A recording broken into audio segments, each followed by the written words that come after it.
Now, today he gave an incredible press conference, which was wall to wall, boasting about the achievements, 1 year of Donald Trump, of course, that being the 20th in the United States, 21st of January here. And the single biggest achievement that he has had since becoming president is closing the border. And he is doing his best to get rid of millions of people who came into the country when Joe Biden was looking the other way. I thought this was a great way of standing and rubbing people's faces in it, that the reason mass deportation is necessary, the reason ICE goes door to door is because Biden let millions in. Yes, it absolutely is the right thing to do because Trump's numbers on this issue are going downhill. The mainstream media and the constant barrage of negativity around what ICE is doing in Minnesota has hurt him. It's driving numbers up on whether people want to abolish ICE, on whether they think the ICE officer was in the right or not when he defensively fired his gun at Renee Good, the female ICE agitator who was bothering people and blocking traffic all day and then tried to, well, she absolutely did accelerate her car right into him as she was apparently trying to flee. So the numbers are changing and not for the better for Trump on that score. So he does need to get out there, or something needs to get out there. And nothing can disrupt the news cycle like Donald J. Trump. Nobody can do it for him. Kristi Noem can't do it. Tom Homan can't do it. Don Jr., no one. Maybe Melania, if she would give an interview on it, she might be able to do it. But short of that, you need the big daddy himself.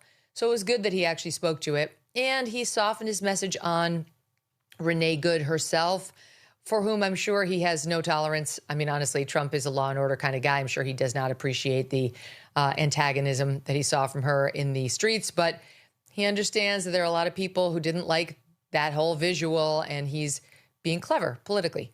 And what about this poll? 40% of Democrats think that some of these lunatics that are protesting against the immigration police have not gone far enough. Why do you think that's the case? Yeah, I mean, they're bored. They're unattractive. They have no fun social life. No one's getting any action. I mean, none. You have all the piercings. You're calling attention to your septum. No, that's not hot on anybody. No, don't call attention to your septum. That's like, I don't know. I can think of a lot of more attractive parts of the body I'd like to call attention to than the septum. Ew. Instead, they're little iPhone warriors looking into themselves like, today's the day I might die.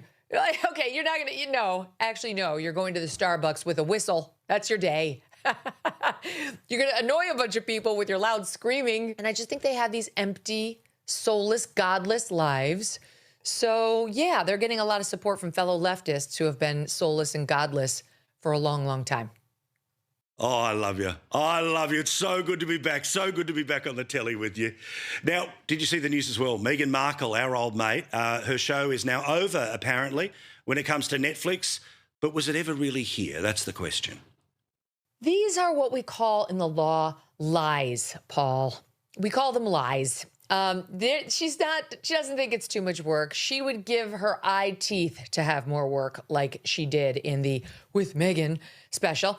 It was canceled because nobody was watching it. It was like they loved her in 2018 when she married Prince Harry. Then shortly thereafter, they hated her because she started calling everyone racist, including the Queen, the Queen's husband who was dying, pretty much everyone, and then her entire new country.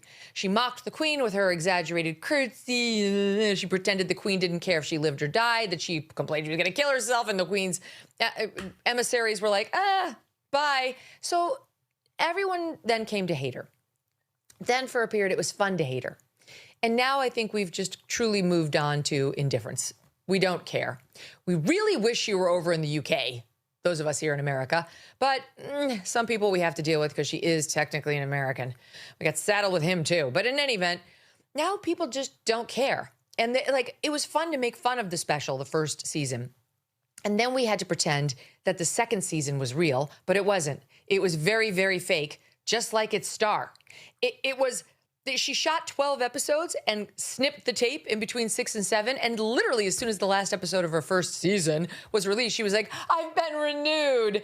Okay. They never brought the director, the craft services tray, the trucks, the setup back to Meghan Markle's fake house to shoot a second season. It was all done in one sitting. This is all lies to try to make her look more successful than she is, which is really the tagline of her entire professional life. So, of course, there's no third season. They couldn't even get people to watch the fake second season. It was down at the bottom of the Netflix ratings. And right now, whatever those two touch turns to. Thank you, gorgeous. We'll see you again next week. I miss you, and I look forward to seeing you soon, maybe in Greenland.